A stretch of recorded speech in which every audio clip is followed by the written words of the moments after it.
Hello and welcome to Off the Shelf Reviews. I wonder if I was going to sell people the bottom part of houses, would I be a cellar seller? And I'm Gary, and today we're going to review and discuss Cellar Dweller, which released in 1987 from writer Don Mancini and director John Carl Buechler. Ian, why don't you give us the synopsis? Well, the story follows Whitney Taylor, played by Debrah Farentino. She's an artist who has turned up at the Throckmorton Institute for the Arts. She's hoping to be able to take the old room of Colin Childresh, who used to be an artist who lived there. But one night he died, and she wants to find out what happened to him. While there, she starts to uncover magic and mysteries, bringing her artwork to life. But a creature is eating all the other artists there. Will Whitney be able to stop the creature, or will she fall to the dark arts?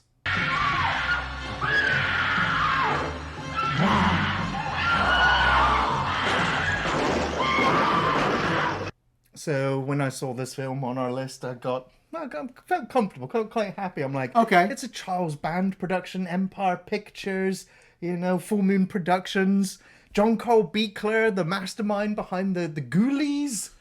I'm a huge fan of John Carl Buechler's work. I've always bring his name up, and it's rare that we get to talk about him also now as a director. Yeah. But we should also know that when we see someone who is a career long in special effects and makeup, Yes. that when they are then given the director's chair, Yeah. doesn't usually always go to plan. No. And it becomes somewhat of a passion project still. Yeah. Well, unless you're working for Charles Band or Empire Pictures and you've been told you got 10 days to shoot this film. Yeah. Yeah, they didn't really have much of a budget. They really didn't have much time. And if you look at the opening credits for this film, you'll see a writer whose name doesn't exist. Oh, right. Okay. Yeah. The real writer was Don Mancini, who a year from this would go on to write Child's Play and would continue to write Child's Play and Chucky stories, well, to this day. Yeah. So I was like, well, you know what? There's quite a pedigree of filmmakers behind this film. And with John Carl Buechler knowing that he can do good prosthetic monster work, seeing him in the director's chair, I was like, I'm quite excited to see this. Yeah. Despite knowing next to nothing about the actual cast, other than Jeffrey Combs. And when you see his name on the list, you're just like, oh, this is going to be awesome. Sometimes when you see Jeffrey Combs' name on it, you're like, okay, is he, head to toe in makeup? Does he die? He wasn't on the poster. Right, that's it. And his name does come up in the credits like, what, third or fourth person? Yeah. And he dies within the first 10 minutes. Damn it! Like at least have, special guest appearance or introducing. You don't stick the guy's name in there and then go, yeah, he's not in the rest of the movie. And well, that's because he died 30 years ago. 30 years ago. How do I know this, Ian? Because it tells us right at the start. What? The opening is 30 years ago? 30 years ago. Even before the titles pop up, it just comes up saying 30 years ago. And you're like, oh, when? 30 years before what? What are we even looking at? And then, we've been looking at the films on our list. And every now and again, you've got to look at a film and go, nah, let's put that one off for a bit. And Cellar Dweller was the one we were kind of putting back in the cellar. Like, no, go back, this guy's always just like, oh, it's exciting to find a movie that we've never heard of before. But I always hit pause on my films before I hit play, just so that I know what the length is, so I can give it the passage of time of how long I'm going to be sat there for. And when the movie's only an hour and 20 minutes, I'm like, ugh. And you're like, yay, Charles Band, yeah, this is going to be great. And I'm like, budget-wise, how much are we looking at for this movie? $1,000? 2? Maybe? Well, maybe, yeah.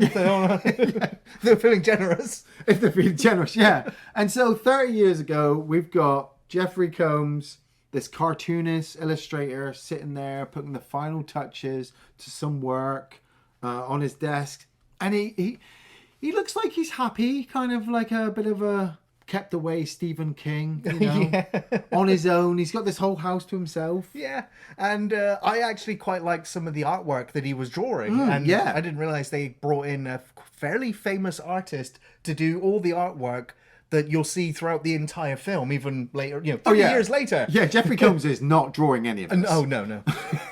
Frank Brunner, who was in the 70s, was like one of the leading artists at Marvel. Nice. So I was like, wow, the artwork looks really good. Yeah, and it does stand out. You know, you can see the detail of the house and the woods, and there's this creature, and we start seeing it from a POV kind of sequence of something coming up to the house and going in and seeing this axe, and you're like, okay, the movie is setting up this idea that whatever he is drawing is coming to life, because Jeffrey Combs, Colin Childrish, has access to not the Necronomicon.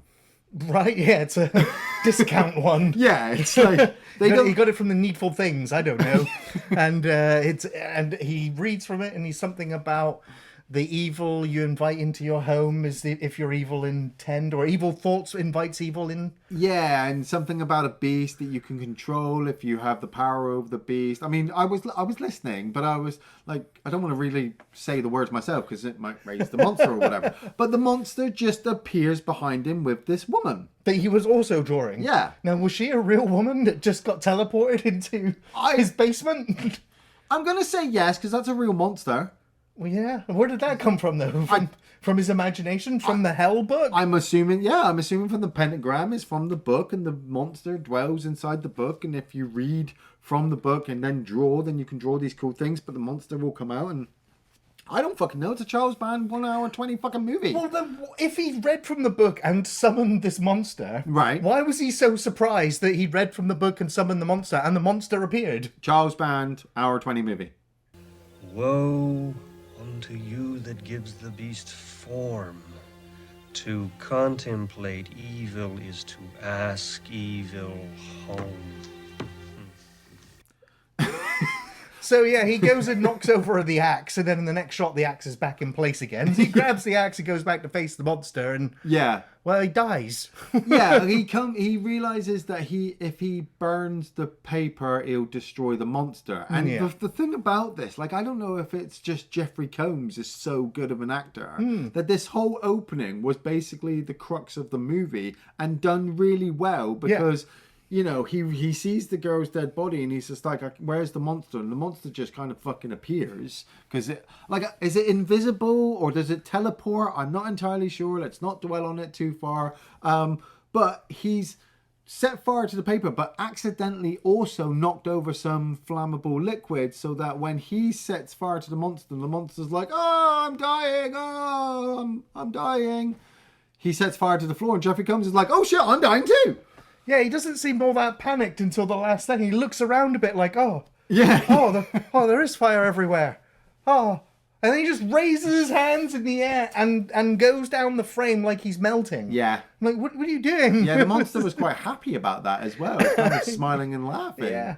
So that was the entire film condensed down into 5 minutes. It was. Well, let's do that all over again, but now with many more annoying characters and over a much longer period of time. Because we get the title sequence, which is just shots of the comic stuff that we'll see throughout the movies, like that we saw at the beginning and stuff. So, yeah, like I said, Bruno's artwork on show, which is looking awesome. And then 30 years later, because we were 30 years ago, that's what they told us. Now it's 30 years later from when? We're now following Whitney Taylor driving up to this art house, the Throckmorton Institute for Arts. I mean, it's kind of set up nice. The thunderstorm, the darkness. Is the thunderstorm every single night here? Because they're like, well, we haven't got the lighting to give you atmosphere, so we'll just have a flashlight somewhere and thunder sound effects, because you're not going to see any rain. We can't afford all that atmosphere. Yeah. The set location itself looked like they may have hired somewhere, and the place that they hired just stripped it before they filmed in there. Yeah. So they had to decorate it with whatever was at hand, and it just looks so sparse. Maybe it's because it just does feel like this house belonged in the 70s still, and it just feels out of date in this 80s film. I don't know. What I felt really bad for is that we've got Debrah Farentino, who plays Whitney Taylor. She turns up in the taxi. She's listening to the taxi driver tell her that some weird stuff happens in this house, and he's keeping the meter running, so she quickly pays him. And she gets out and she looks at the name on the top of the door, right? And that's where you see Throckmorton. And she walks up, but then she turns to look at the camera, and where the camera is situated, there's two pillars, and one of them cuts off the T at the start. Yeah. I'm like, that's just really bad camera placement, It is, isn't it? It really is. All the zoom-ins of her face as well, it just comes across so amateurish. Luckily, she's really attractive. Yeah, and that quite works. innocent looking. Now, I couldn't decide throughout the course of the film whether I actually liked her acting or not, because it felt very much like a stage play actress who was just overselling everything just a bit too much. Well, can you really blame the actress with the material that she's working with? No, because it is the most basic tripe. Right, exactly. It is so cliched and generic and fluff. And it's a real shame, because the actress that she's playing off against is Yvonne de Carlo, who plays Mrs. Briggs, who is like the caretaker or the landlady of the place right now. And straight away I recognize her. I'm like, Satan's cheerleader. Yeah. I saw her as Lily Munster. I was like, I recognize those eyes. She's the gothic, stay-at-home mum who's just got that class to her, that old bit of Hollywood. But that's what I'm saying. It's like with Mrs. Briggs talking to Whitney about staying at this place and showing her around. I was getting into the movie. I was following the pace, like Jeffrey Combs has set up the beginning for me. So I know that this Whitney is turned up and she wants to be an artist, so she's gonna bring about the monster, and the monster's gonna go and kill people. And between the spooky atmosphere in the building and these two actresses selling me this, I'm like, okay, I'm kind of getting into this. When we get introduced to Philip, played by Brian Robbins, I was like, oh my god, this is where the movie's gonna die for me. But it turns out that Brian Robbins is the director of Ready to Rumble, the WCW wrestling movie. So I was like, this guy gets a pass. Because I'm brilliant. You could be as annoying as you want in this film. Your acting could suck a dick. I don't care. You made one of the greatest fucking movies of all time, and I'll fucking die on that hill. So maybe you'll be in the best movie of all time. He's not. He's not. He's not. But he plays this young artist who's... He comes across as creepy immediately, because the moment she comes in and he's like drawing something or doing some art and he's got another lady with him, he's just infatuated with her, and the look that he gives her, just like, oh. Yeah, but at the same time, as the movie goes on, like I said, the same thing must have happened to Brian Robbins, that this script kept changing for him, that he comes across in some points quite innocent because Whitney's the strong female character and he doesn't really want to get involved, and he's not always in her face, he's not trying to save her every moment, he's actually like, look, some weird shit's going on. We've got Lisa, the performance artist, she's on the table, she likes screaming up into the night sky on a stormy night. She was awesome. She was quite awesome. Yeah.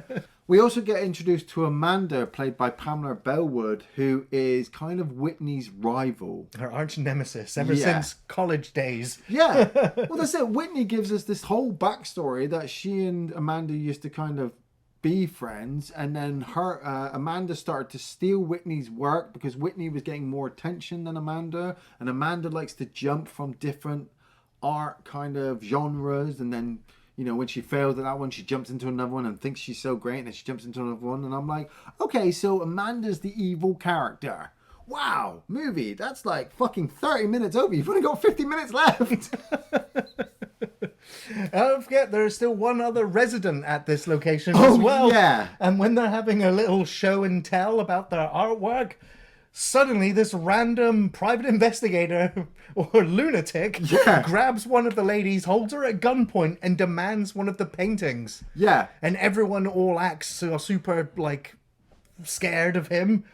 And Whitney tries to talk him down, and then eventually we find out it was all a ruse and he was just preparing for a scene later on. Yeah, this is Norman, who's an actor. And every now and I mean, he had that kind of cool bit where we follow him for a little bit and he's sat in his room with the old typewriter. Right. It's like, oh, the tension between Yeah. Amanda and so-and-so. Oh, so you could cut it with a knife. There's something there and I must investigate more. And I was just like, why are we not following this guy? And it was times like this where I was like, this film doesn't know what it wants to be. No. Is it wants to be a horror film? Does it want to be a comedy film? Does it... Yeah. What does it want to be? And it doesn't really succeed at doing much of anything. No. It just kind of establishes stuff. Yeah, and one of the moments, like it's about 20 minutes into the film, where I was just like, what's going on? Where Whitney's been introduced to the house, and she was asking about the basement. Yes. And Mrs. Briggs is like, no, you can't go down there. Yeah. That's where the fire happened. That's where the bodies were. They It's all died. locked off. Don't go down there. Yeah, and so then she turns, and the door just goes, whoop, it's open. Yeah. No. So she's like, down, she goes, do, do, do, do, do. And I was like, well, this is fucking... What's going on? Yeah, and then all of a sudden the monster appears, the victim appears, the zombie appears. Yeah. The axe is smashing everything, and she's like, oh, this is great, what's going on? But then it turns out that it was just a kind of imagination thing. Well, and that was the film's way of just going, look at how dark her imagination is. And because she has been inspired by... Cellar Dweller. By the Cellar Dweller, the comic, the horror novels, and everything about Colin Childrish's, like, art. So she's inspired by it and wants to come here and replicate it. So it shows us that she is like-minded in terms of seeing the darkness. I mean, I thought that was kind of cool, established well. It just doesn't didn't go do it very anywhere. well. It doesn't do anything. Like, because we find out, like I said, Jeffrey Combs has been this artist. So 30 years ago, he was writing these comics and they were going out. They're kind of like Tales from the Crypt, kind of, comics that kids would have read. And Whitney was one of these children. And then all of a sudden they just stopped. And so she wanted to investigate, but she had to grow up, and she's got this art degree, and now she's come here because she wants to redo it again and remake Cellar Dweller so that people can read it and enjoy it like she did. But she goes out at night and she meets up with Lisa, who's screaming at the storm, and they have a little bit of a story, and we find out about Amanda there. But when they walk back in, she hears noises coming from the basement, and we get told that possibly that's the ghost of Colin, because he died down there, and we need to find out why he died. But I did like the kind of quick cut where she gets the door open and it's dark and she's walking down in that nightgown, and it was quite well silhouetted, and I thought, oh, this is kind of cool. And then fucking she turns the light on and fucking Philip is like right there and makes her jump. Cheap jump scare. I was like, you asshole, like you kind of ruined this whole kind of setup. But she convinces Mrs. Briggs to let her live down there now because it's an unused space and that she can get somebody else in. And so it's while she's down here that she finds not the Necronomicon. Right. And she's like, if I read some stuff from this will be cool. This will inspire me to draw things. And one of the first things she draws is the fucking monster with the supposed demonic words that it says to bring it to life. Yeah. Now, dude, I've got to bring up the fucking monster. Mm-hmm. Like, I don't know if it was really, really good or if it was really well made but really shit looking and cheap. I got a soft spot for John Cole Buechler's work. Well, yeah, I'm speaking to the wrong person. knowing how limited a time he had to put it together. Yeah, that's it. It's on par with the Ghoulies, It's but at least this thing is like a giant ghoulie. It must be a guy in a suit. It actually is a guy in a right, suit. yeah. I want to bring him up because we've actually talked about him before. Nice. This is Michael Deek, who we recently just talked about in Arena as he played Horn. Oh, no way! I am the champion! Nice, yes. But he goes back to Day of the Dead. He was one of the zombies that attacks Rhodes at the end of the film. Nice. He's uncredited, but he was there. Yeah. So much so that he would actually continue to work with George A. Romero, and he was the hero zombie in the Resident Evil 2 Japanese commercial for the game. Oh. Yeah. I missed out there, didn't he? Well, yeah. But, I mean, it just goes to show that he does have a career of playing monsters. And if you do look him up, you'll see some other interesting roles that he's had throughout his career. Well, once again, as an actor in this movie, like, he's only doing what he's being told. Stand there and be a monster. And in the sequences with the monster, I think it was established well. You Yeah, know, she keeps drawing him and he keeps coming to life. Yeah, the only thing I have with the monster is that when it like is attacking someone, it does look quite menacing and threatening. Yeah. But sometimes, like when we see the monster eating some limbs or whatever's left over, it looks a bit cute. It does, and doesn't it it? doesn't look scary at all. It's You're like, "Aw." and I'm like, oh, dude, did you get blood on your lip from that? Let me that wipe it leg? for you. Aw. Yeah, like you said, it was hard to establish, like, if this movie was supposed to be scary, because you're looking at the monster, you're like, I am far from scared of that thing. But, you know, like I said, Whitney has found the book, she's brought the monster in, and now Amanda has decided that she's going to use her camera to try to steal some of Whitney's work. And weirdly enough, like, this next 30, 40 minutes is just quite quick towards the end where people are just being killed off, like, really quickly. There's an annoying moment where she's filming her through the window. And then later on we see the tape playback of that, and I'm like, that's a completely different angle. How did you get that? And it's because she's trying to make some fake news that Whitney is plagiarizing Amanda's work. Colin. No, plagiarizing Colin. Oh, by copying his art. No, actually, no.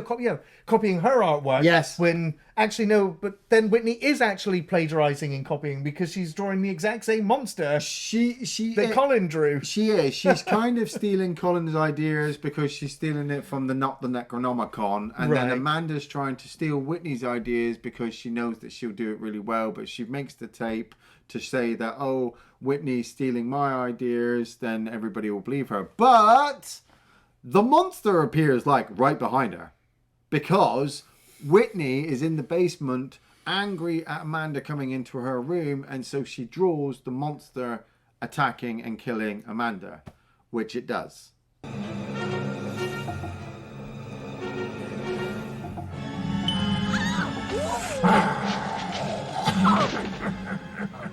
Okay, so we're kind of establishing how the rules work here. Yeah, kind of.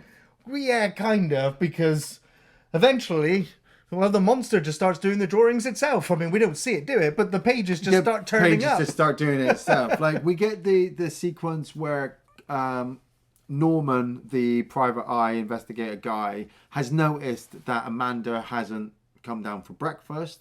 They can't find any blood or body remains or anything like that. The monster absolutely kind of just makes everything go away. I will say that it is quite annoying that we don't really get to see much gore of the kills. We get to see some close-up biting and chewing and some fleshing, and munching. But sometimes it's just blood being thrown against the bloody wall. Yeah, dude, it's an hour and 20 child bound fucking movie. Yeah, I know. I'm still going to complain. But this next bit, I've got to say, with Norman was pretty good, because he sneaks into Whitney's room and he sees the piece of paper where obviously it shows the monster eating Amanda, and he sneaks it back to his room. And then while he's there, and Whitney and Philip have gone into the basement, they see the comic book of the monster going in and attacking Norman, and we see this itself, and it fucking swipes his head off. It's great. Like, we get a proper decap attack. It was like, whoa, that was pretty cool. That was pretty fun, good. But once again, they go up to his room to find him, and no body. So they're like, oh, what are we going to do, you know? I actually just want to go back a little bit, because my brain tried to make me forget that I actually saw this happen in the film. Okay, yeah. But when Amanda was being attacked, what does Whitney draw to get her to be stopped? A banana skin. A banana peel on the floor. Peel. She steps on it. She stepped on it, and it made the whip noise. And it makes the whip noise. But not only that, how did the banana appear on screen? I did. With a star wipe. Oh, I did. It was so quick. And then she reaches for the door handle, and the door handle it's the stupid sound effect, the stupid editing wipe. I was like, oh god, just get this kill over with. It was fucking. You're killing it for me. It was pretty bad. But like, Philip and Whitney start to realize quickly that, you know, this is what must have happened to Colin. This is why he stopped drawing. We've got to try to obviously stop the monster before it's too late. But then, like Gary said, the monster starts drawing itself, and it draws itself attacking Lisa. And so as they race up the stairs to try to save Lisa, they open the door and realize that the monster's eating her. They try to run away from the monster, but the monster teleports and lands right in front of them. So they race down into the basement, and while they're trying to figure out what the hell to do, they see that there's more comic drawings in which Philip is going to get dragged into the comic by the monster. And he does. His demon arm reaches through the page and in he goes. Like, I was really half expecting now for Whitney to go into, like, that world. Yeah. It to be like the Aha music video or something, Right. you know? No, we haven't got the budget for that. But no, we don't have that because Mrs. Briggs calls down to her looking for them. Yeah. And Mrs. Briggs had been kind of a bit evil at one point because she wanted Amanda to get involved and get rid of Whitney. Because, yeah, Mrs. Briggs wanted to get rid of Whitney right from the beginning. She didn't like her. She thought she was messing with some stuff. But then it turns out, and I don't know, it's a Charles Band fucking movie, okay? I barely understand half these shit, even when they're fucking long enough for a plot. But Mrs. Briggs convinces Whitney to come into the room, and while Whitney's telling her all about the different killings or what the monster's been up to, she sees the comic drawing of the monster, or Mrs. Briggs, becoming the monster. And so what do we get? We get a quick fucking... The monster in Mrs. Briggs's... morphing. Yeah. Oh, it's so ridiculous. Yeah. It's I like there's no tension in the film No, anymore. It's just comedy. it is so stupidly funny. Yeah. But it's not even. You're just like, what are you doing? But I was kind of behind it How at this how point. did this happen? Like, the film is just like, we established the rules, we established the lore, kind of, and now it's just like, now anything can happen. It's because, like we said, they filmed it in 10 days. Was the script written in 10 minutes? It probably was, dude. No Like, wonder he had his name changed. like we said, the special effects guy, you know, is the director, but he wasn't the writer. No. You know, and Don Mancini was probably writing this and going, man, I've got a really cool idea about a killer doll. Right. I'm going to go do that instead. Don't need this Necronomicon, I need some voodoo. Yeah, you know, because you look at it. They looked at Jeffrey Combs and just went, no, you're in it for 5 minutes. Who fucking does that? He's only in Frighteners for that long, and he's a fucking great fucking cast member. Anyway, so Whitney escapes from the monster again, races down into the basement, and she spills some Tipex, It's like white whiteout? paint, Yeah. onto the paper, and realizes that yes, she's kind of defeated the monster, but no, she lost Philip and wanted to try to get him out of the comic work. So she just draws him again.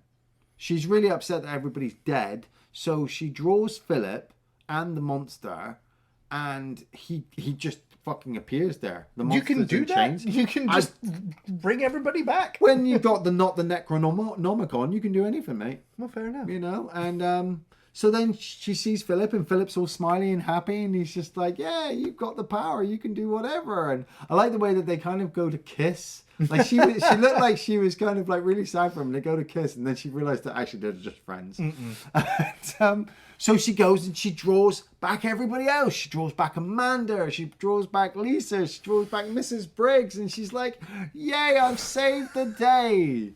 And the monster's like, you can never get rid of me. You can't stop me. The monster actually starts talking. Yeah. I was really fucking surprised it was talking. Wherever there is imagination, I will dwell well.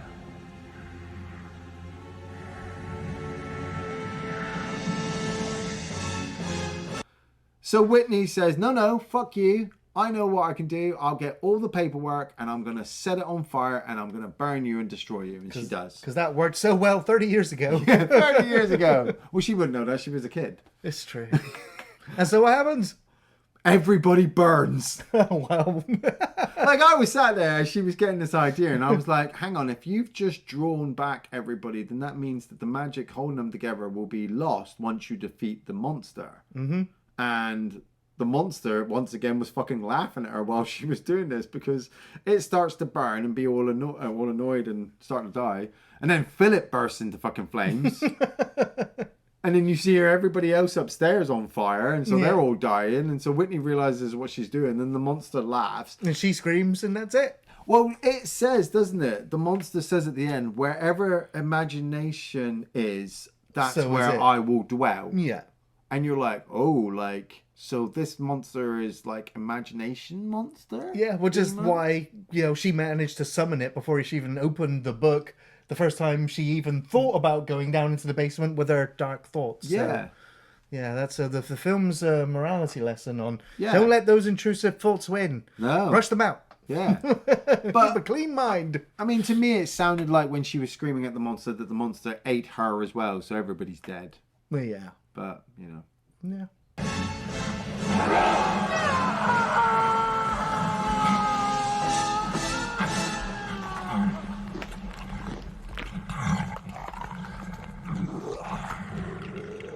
Wow.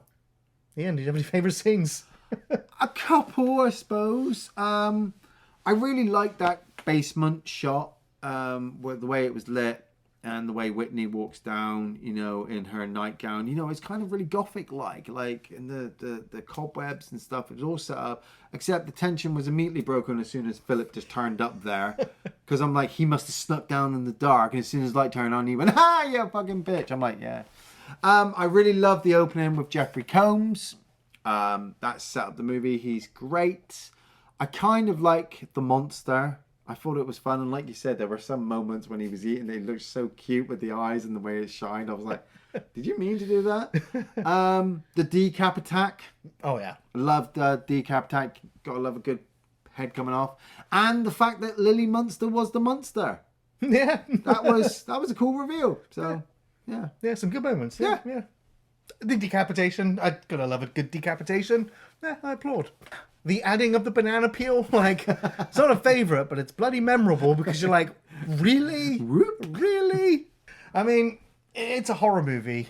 What do you least expect in a horror movie? Horror? A montage. Oh. A cleaning montage. montage. The cleaning montage. That was pretty funny, actually, yeah. Her dusting effect. I'm like, is that image supposed to have cobwebs? Or are Yeah. you just terrible at removing them?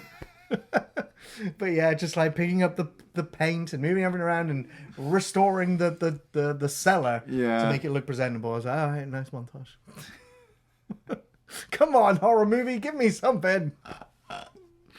There is a moment where she's down in the basement and the monster is chasing her. Yeah. It's walking slowly towards her. And she just starts throwing just random stuff at it. Yeah. And I'm like, get out of the basement.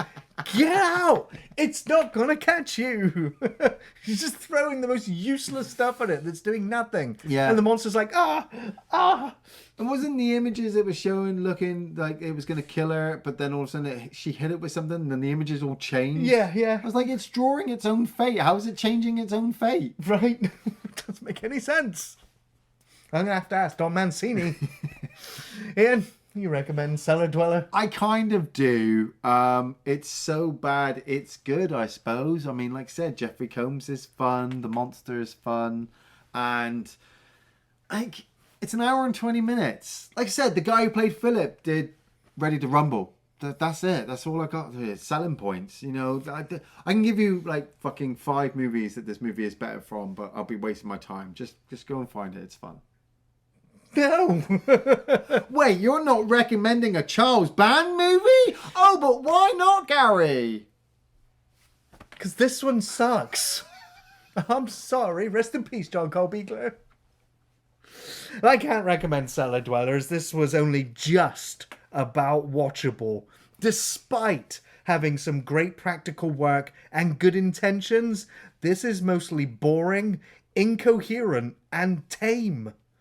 It was really nice to have Jeffrey Combs in a cameo, but killing him in the intro, it just results in having to suffer the rest of the cast that are insufferable and annoying, which I'll say also partly falls on the wonky script and the weak characters. It was the writing. The Dweller, the monster, it was fine. Maybe not as menacing as it was intended to be, but it works well. When it was lit well and shot at a good angle, it looked effective. It's just a shame that the story is so bland and that the general direction, it lacked any inventiveness or unique style. It really is just very dull-looking film. And the sound effects and the music, it does nothing to heighten the drama or the horror, and all it does is completely ruin the tone of the film with its comedy sounds and its awful wipe effects. It's just some awful work there. But it's forgivable for the rush to get it made on a shoestring budget in such a short space of time. But I would still chuck this in the cellar and lock the door. The Shape of Nightmares to Come. Thanks for watching Off the Shelf Reviews.